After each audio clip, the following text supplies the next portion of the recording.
In broad strokes, the exit polls aren't really that surprising. We see that Hillary Clinton built her coalition off of young voters. She won women by double digits. She won non-white voters by huge margins. Donald Trump, as we would expect with a Republican, won white voters overall and won white voters without a college degree by an even larger margin. But that margin went way higher than it's been for Republicans recently. And then on some of the pieces of the Clinton coalition, her performance fell in certain places a little below the benchmarks that Barack Obama set. And you put that in combination in given states, and you see them tilt from the Democratic column into the Republican column.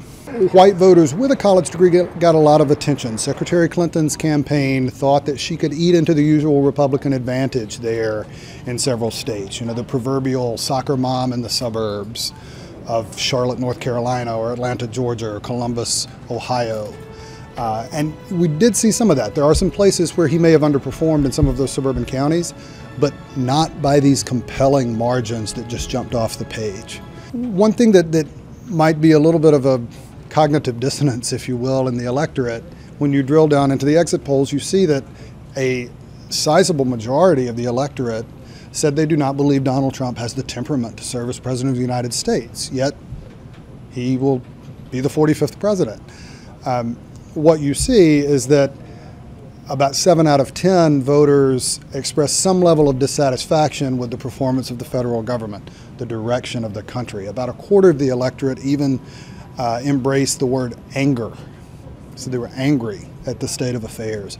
And President-elect Trump won about 3 out of 4 of those voters. That's not an insignificant part of his ultimate support.